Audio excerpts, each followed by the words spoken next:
Hello leaders, NavIQ here with a video just to discuss my advice and tips in the life of a principal.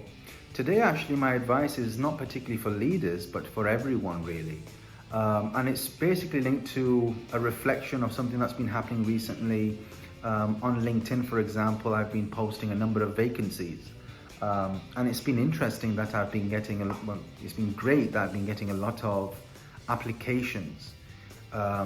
But it made me reflect on something. So the reflection really is, and my advice really is, that if you are a candidate or someone who is looking for new opportunities, it's really important for you to ensure that if there's an advertisement or if it's a post from a principal or a school, it's important you read that.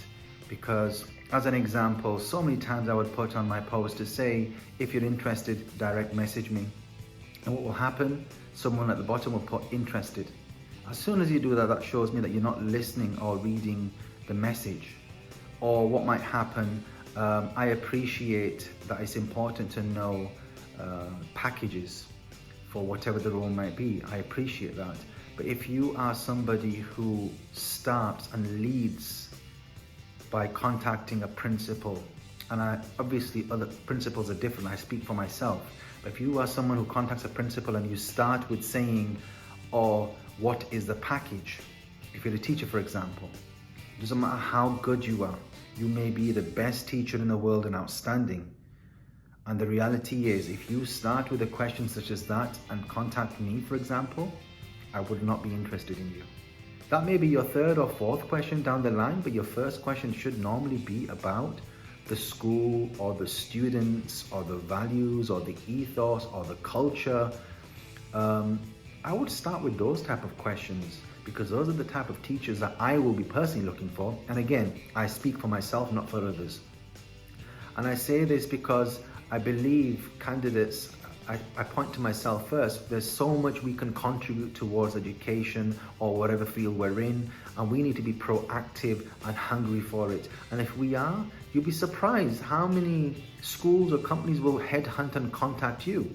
I've had situations several times where people have contacted me to say, can you work for us, a company? And of course, my commitment is always to my employer, and I will always say, no, thank you.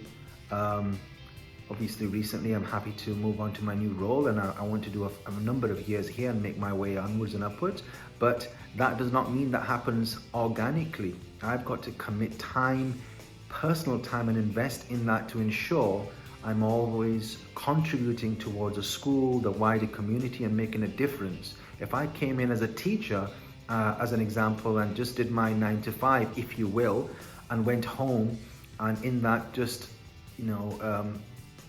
coasted, no one would find me interesting or I wouldn't stand out. It was important that I made sure whatever I did to the best of my ability.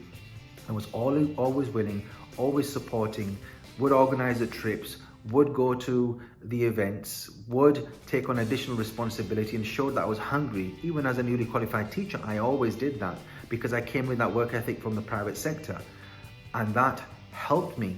So if you are out there and you're looking for roles, it's really important that you are always willing. Always remember, and I will end with this, what you invest in is what you will get out. Whatever type of energy you invest in is what you will get out. So make sure it's positive, make sure you're willing all the time, no matter how difficult things may be, and that is what the universe will give you back.